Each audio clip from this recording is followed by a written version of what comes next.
those of you that thinks it's time to punt on the Brent Venables era at Oklahoma, I completely understand your pessimism. But to Sooner fans that think it might be just a bit premature to pull the plug on Brent and find a new leading man for this program, well, I can see where you're coming from as well. What I will say is this: the next 5 weeks probably won't give us a definitive answer on Brent Venables, the head coach. What it will do is let us know whether or not Seth Littrell really deserved the lion's share of blame for what was an abomination of an offensive performance and game plan.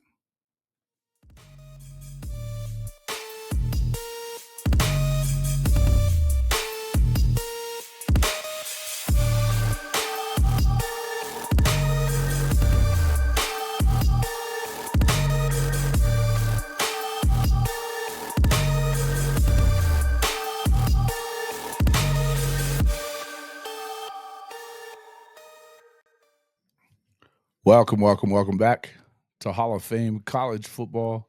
I'm your host, Jason Watkins, and if you love college football, you know you're in the right place. So before you forget, smash that red subscriber button, like our videos, and don't forget to ring the bell so you don't miss one moment of Hall of Fame College Football. Folks, I'm getting in here trying to get as quick a video in here as I possibly can for you. Normally, we would have had Rise and Shine College Football. We had a death in the family for my cousin, Michelle. Shout out to her family, her son, grandchildren. Tough for my mom. Saying prayers for all of them. And it was, we spent the day in my hometown where I grew up with family and at the funeral. So just wanted to apologize for not being able to make it on here, but did want to make sure that we got a little bit more talk in about the game with Ole Miss that's coming up. It'll be today by the time you see this video. So this morning, talk a little bit about it. Look, I get it. And yes, I hear you in what you're saying in the comment section. I love our comment sections even after the live stream is over with, because you get a lot of raw, real feelings out of the you Oklahoma families. Now, some of those raw, crazy feelings are a little crazy, but I would tell you that I definitely understand, as I said in the opening there, why you would feel the way you feel if you think that maybe this is too much for Brent Venables. Maybe he's not the guy for the job as you thought. I'm not there yet. Okay. I would tell you I'm not there. I still believe he is the guy for this job. I think that he definitely put himself in a bad position by making the hire of Seth Littrell and Joe John Finley as co-offensive coordinators. They couldn't have been more different. And from what we're hearing, I can't tell you everything that I've heard because this is sourced information, stuff like that. You don't want to burn anybody or get anybody in trouble. We're hearing a lot of stuff, though, right? We're hearing basically, from what I could tell, this was an offensive staff that was, although there were co-coordinators, the second coordinator and Finley didn't appear to have a whole lot of input. We're hearing basically, from what I could tell, this was an offensive staff that was, although there were co-coordinators, the second coordinator and Finley didn't appear to have a whole lot of input on what they were going to do from week to week, nor did many of the position coaches, who, quite honestly, it looks like they never really had a whole lot of good interaction with Seth Littrell. I would say the same thing about some of the players. It sounded like there was a lot of favorites there, and there was. To me, I think when you just go back to the game, the South Carolina game, and you can sum it all up between that one and Red River, it was a shit show, a complete shit show. When you have a guy in Bauer Sharp, who I like Bauer Sharp quite a bit, great tight end, a good catch. He catches balls. He dropped some footballs the last couple of weeks, really. But I like Bauer. Let's be honest. He's not a blocker. This is a receiver with a little less speed. He's good body size. He's a good athlete. He was a quarterback. He's not a blocker. And he's certainly not going to do well one-on-one with edge rushers that are potential All-American players. Okay. This was an unorganized, uncommunicated shit show, for the lack of a better term. Uninspired football. A lot of injuries. You can talk about the injuries all you want to. In the end, a lot of these guys are high-end, expected to be big-time producers at some point while they're here. And let's make no mistake, there's been other seasons that Oklahoma's had a bunch of young guys trying to make their way. I mean, I would tell you that you had a lot of young guys trying to make their way in Brent Venables' first year, replacing Lincoln Riley. Okay. You did have Marvin Mims. You had Theo Weiss. Theo Weiss was kind of staying in his doghouse on that last year that he was there. But Jalil Farouk he wasn't proven. You weren't proven for guys like Nick Anderson. That was his freshman year. Just didn't have a lot of guys that had been proven that stepped up and really took it to anybody. Now, but you did have guys step up. Drake Stoops became, to me, one of the all-time great walk-ons in the history of the program and the things that he did in the last 2 seasons. He's no longer there. You lose your 5 top receivers. But again, I would tell you that when you have a bunch of 4-stars backing those guys up, you got to find a way. And the truth of the matter is they didn't have a way, didn't even know what was going on.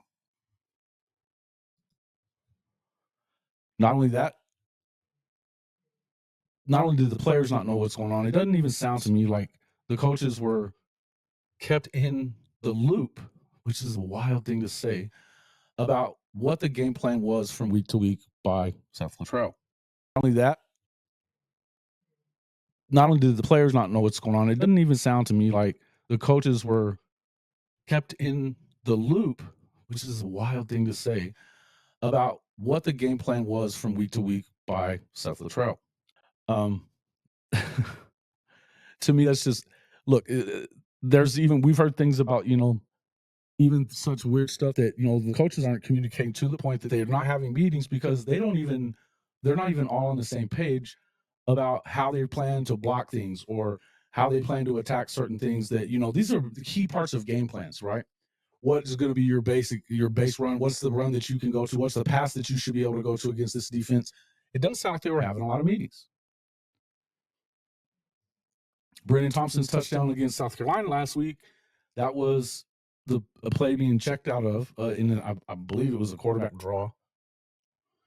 That earlier on in the game, Jackson Arnold got hit pretty good at the line, but Brennan Thompson had told him the week before, apparently, or during the week, that he had seen on film where that secondary guy was not in that look. He wasn't even going to be looking at him.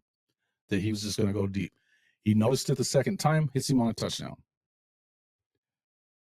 Got questioned about it later on about why are you changing the plays and what did you see? Not happy about the fact that you score a touchdown for the first time in freaking 2 weeks. Wanting to know why you changed the play.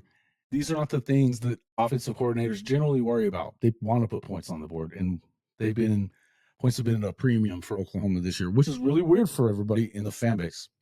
And I think this is the main reason that people want to see Venables go. He's a defensive guy. That easy narrative out there is they're never going to be the same on offense. Well, they kind of fulfilled that stupid narrative. And now he painted himself into a corner by making this hire. The question is now that you have Kevin Johns, they weren't also another thing that they weren't doing was having a dedicated quarterback coach, one that was going to make sure that you were developing the talent that you have in the room. Kevin Johns was apparently being used for advanced scouting. This is a former Broyles Award winner for the best assistant coach in the country. He was offensive coordinator and play caller last year at Duke under Mike Elko. Up for the job, it ends up going to Manny Diaz instead of him. Good for Oklahoma, except they didn't seem to put him in a position to where he could be very helpful.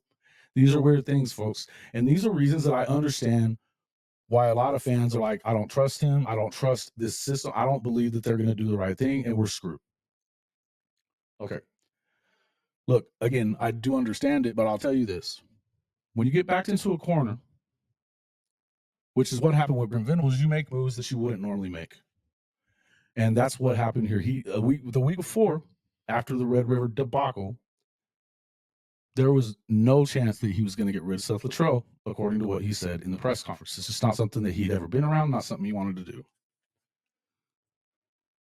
Then you see a quarterback regressing in Michael Hawkins, a quarterback that's no longer playing with,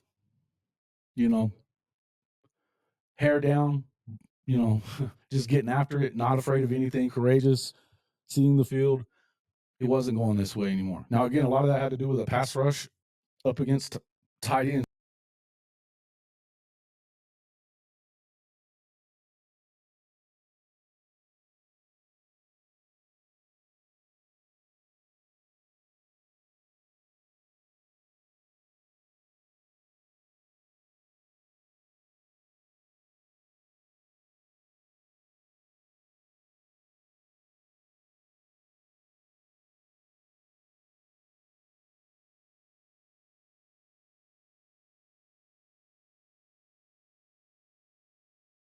Was that the biggest problem? And is it now too far gone? Because as we could see here, you got a bunch of wasted production as far as your offense is concerned. Because your defense is tied for third in forced fumbles, fourth in sacks, sixth in tackles for loss, tied for 15th in turnovers gained, 10th in defensive TDs, tied for 18th in red zone defense. I mean, it goes on and on and on. You can read off all this as you see it. This is an elite defense that does so many things well, and yet when you get to it's a historically offensive offense. 128th in total offense, giving up gaining just 288.1 yards per game. This is blasphemous for an Oklahoma football team. They're 107th in scoring offense, 22.1 points per game. Blasphemous. 116th in passing offense, 176 yards per game. Blah.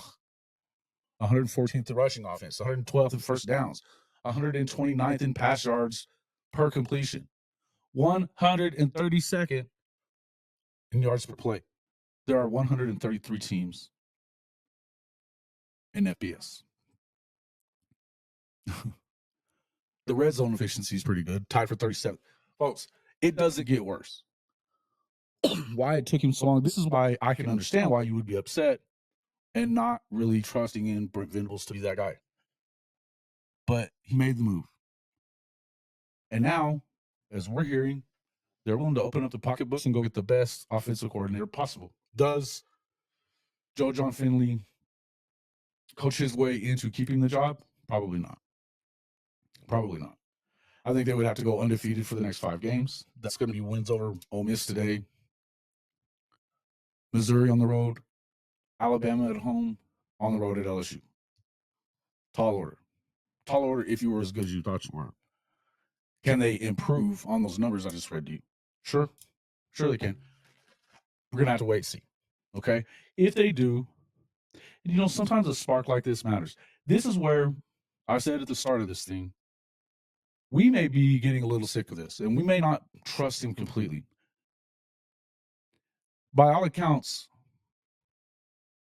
the players on this football team trust Brent Venables. Can they hold this recruiting class? They're going to lose some guys. How many of them stick? Does Michael Fasusi stick? Ryan Foje? Torrey Blaylock? There's a lot of these dudes. I'm not even a recruiting guy. Can they hold them? Can they hold on to the guys that are on the roster now?